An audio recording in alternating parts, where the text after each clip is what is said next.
दोस्तों, हम में से शायद ही कोई होगा जिसने रामायण, महाभारत, भगवत गीता जैसे ग्रंथों के बारे में नहीं सुना या पढ़ा होगा।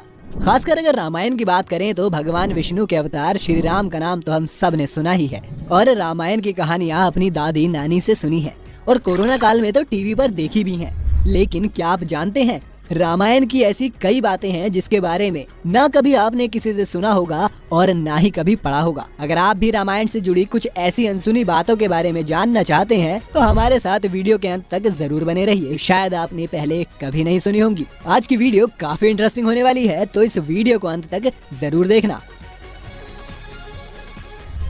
रामायण और गायत्री मंत्र। हमें से ज्यादातर लोगों ने गायत्री मंत्र सुना है और रोज उसका उच्चारण भी करते होंगे। लेकिन क्या आपको पता है, जिस 24 अक्षर से बने गायत्री मंत्र का आप उच्चारण करते हैं वो रामायण में लिखे गए श्लोकों के पहले अक्षर से बना हुआ है। दरअसल रामायण में कुल 24,000 श्लोक मौजूद हैं और रामायण के 1,000 श्लोकों के बाद आने वाले पहले अक्षर से गायत्री मंत्र बना हुआ है। वैसे क्या आप जानते हैं, गायत्री मंत्र का उल्लेख सबसे पहले ऋग्वेद में किया गया था। इतना ही नहीं, क्या आप ये जानते हैं कि एक और जहां हम इन सब मंत्रों को बेसलेस मानकर उनका उच्चारण करने से कतराते हैं, वहीं दुनिया भर में कई ऐसे स्कूल्स हैं जहां बच्चों को ये सारे मंत्र पढ़ाए जाते हैं। इसका कारण ये है कि गायत्री मंत्र पर कई रिसर्चर्स ने स्टडी की है और ये कंक्लूड किया है कि गायत्री मंत्र का नियमित उच्चारण करने से कॉग्निटिव फंक्शंस और अटेंशन लेवल्स में सकारात्मक बदलाव होते हैं।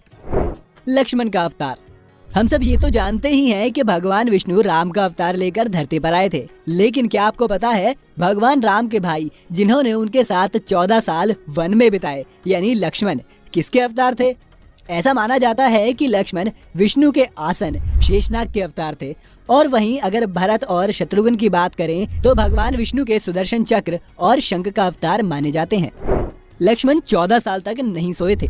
जैसा कि हमने वीडियो में पहले सुना कि लक्ष्मण भगवान राम और माता सीता के साथ रहे थे, ये बात तो हम सभी लोग जानते हैं। लेकिन ऐसा भी माना जाता है कि लक्ष्मण वनवास के दौरान यानी 14 वर्षों तक अपने भाई और भाभी की रक्षा करने के लिए नहीं सोए थे।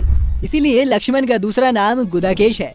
दरअसल जब अयोध्या छोड़ भगवान राम, माता सीता और लक्ष्मण वनवास गए थे तो रात को निद्रा देवी ने लक्ष्मण को दर्शन दिए।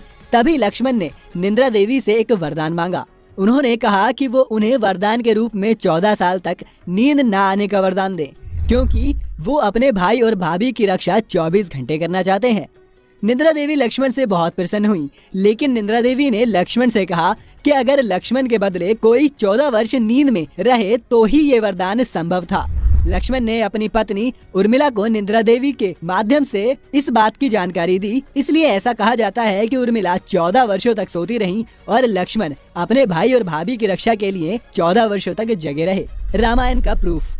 अगर आप भी उनमें से हैं जो प्राचीन ग्रंथ रामायण को काल्पनिक कहानी बताकर नकार देते हैं, तो इस पॉइंट को आपको बड़े ही ध्यान से सुनना चाहिए। श्रीलंका में स्थित नुवारा एलिया नाम की एक जगह में एक झरना बहता है, जिसके आसपास के चट्टानों पर कुछ इसी तरह के निशान देखने को मिलते हैं। ये हनुमान जी के पैरों के निशान हैं।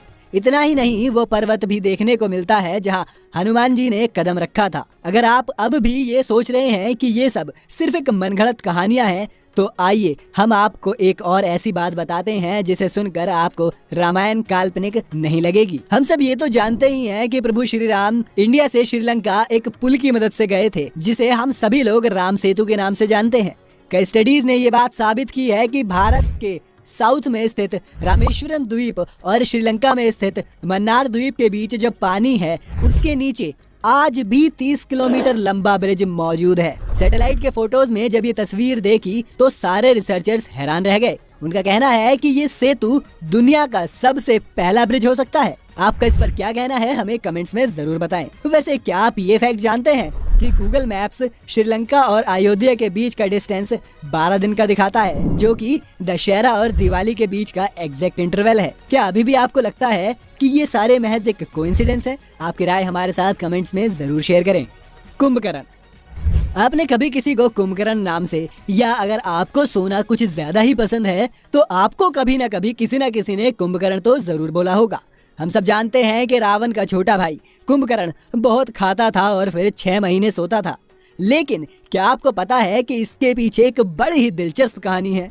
दरअसल ब्रह्मा जी को खुश करने के लिए कुंभकर्ण ने कठिन तपस्या की थी। एक दिन ब्रह्मा जी प्रकट हुए और कुंभकर्ण से वरदान मांगने को कहा। इंद्र को जब ये बात पता चली तो उसे डर लगने लगा कि कहीं कुंभकर्ण इंद्रासन न मांग ले। इसलिए इंद्र ने देवी सरस्वती से विनती की कि वो कुंभकर्ण की जीभ पर बैठ जाएं, जिससे वो इंद्रासन के बदले निद्रासन मांग ले।